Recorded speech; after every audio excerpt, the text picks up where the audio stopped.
They were 5 initially when they are abducted at 19 coins. The time is exactly between 5:30 to 6. 5:30 to 6 in the morning. How it happened is that 2 black Prados and white Subarus came from different directions. One from the direction of, Uabera.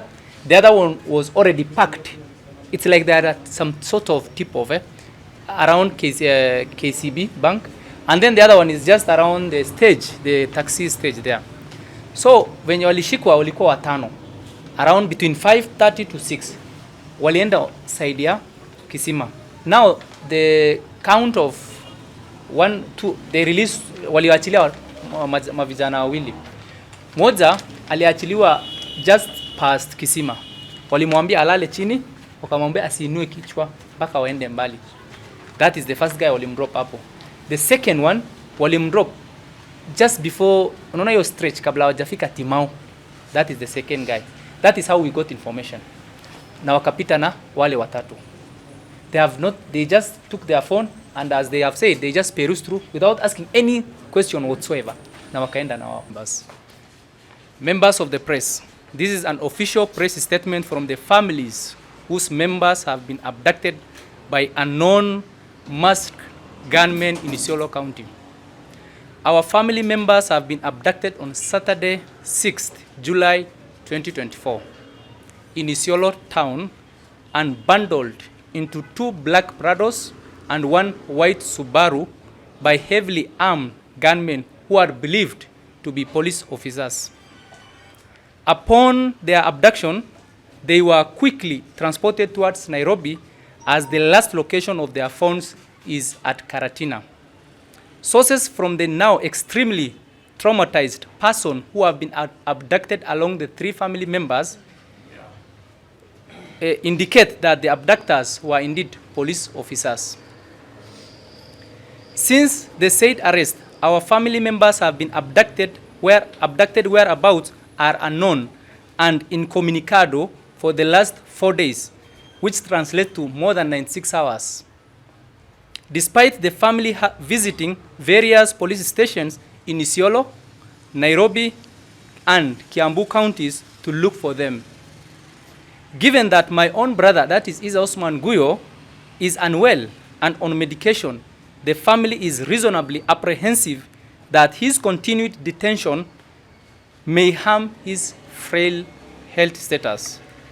Their abduction and detention violates all constitutional principles known to man in our country, that is, which reignites horrible memories of history. It is hoped that their cases will not be part of the statistics of history as has been witnessed in the past few weeks.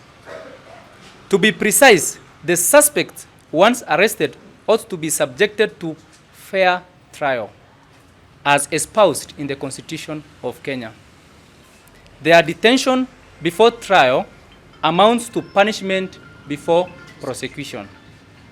Any further detention of them continuously to severe infringe on their rights to human dignity, liberty, and security of the person. They are entitled to unlimitable human right. We, as the bereaved family, request for 3 things from our beloved government. We want our families to be either released unconditionally, if found of guilty, be taken to court of law, or in worst case scenario, let their body be released to us. Isa is 22 years old, is newly married, and his wife is, almost due to deliver. Yeah, he's 22 years old. That is Isa Osman. I don't know. Because up to now, we have visited so many police stations, including even NIS headquarters in Nairobi. We don't know. We are totally in darkness. And this has really made us to be in a very, worrisome state. Yes, we don't know what they have been accused of. And 4 hours is elapsed. The culprit or the suspect is supposed to be taken to court of law. But now, 24 hours down the line, we don't know whether even these boys are alive or they are dead. This year, even up to Nairobi office, nobody knows their whereabouts. Even to the headquarters in Muthaiga and Kiambu Road. We have been there. Nobody knows where these boys are. Every other officer, they are telling us that our mavijana hawajui maliko. Even police officers, we even obtain the OB with us, and there is nobody who knows where these boys are. We will soon compile the lists of the persons who are extrajudicially executed from 2000 to date. 2020 to date. It appears there is some unknown things that are going on within the government circles where young men are targeted.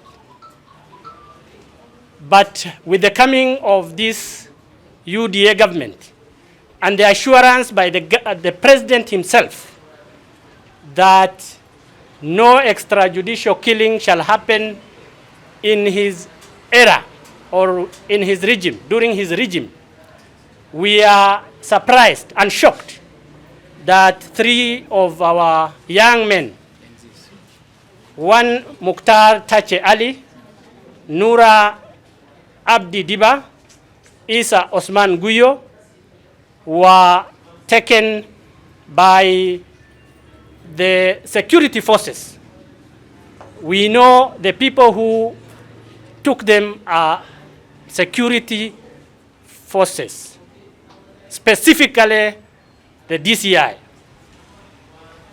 We have followed up to now. The retired Major Abnurdi Majilo, who is the MCA for Kinaward, is in Nairobi following up this matter and is being sent from this office to the other. Yesterday he was told that the boys were picked up by DCI officers on tip-off and that they will be soon taken to court. Unfortunately today he is being told that it might be anti-terror officers who took the boys. Whichever arm of the police that took the boys, we demand that they immediately be taken to court, because the Constitution is clear. Anybody can be arrested on suspicion or on anything, but that person must be given the justice that is demanded by the law. You cannot just pick someone, or you cannot just abduct someone in the presence that he has committed crime and you kill him without any justification. So ile kitu muhimu ni kwamba sheria inasema mtu akipatikana ama akisuspektiwa kwamba amefanya makosa lazima apelekwe mbele ya sheria. Sheria iamue kwamba hii mtu amefanya jambo hili, makosa hili, ama hajatekeleza. Lakini yale yanatendeka katika sehemu hizi za Kenya, sehemu hizi ya Kenya, especially Isiolo, ni watu kuuawa kiolelela. Yani security agencies wanapick watu, vijana, wanatupata sijua watapeleka wapi. Hata hatuziki, hata tuoni mwili yao.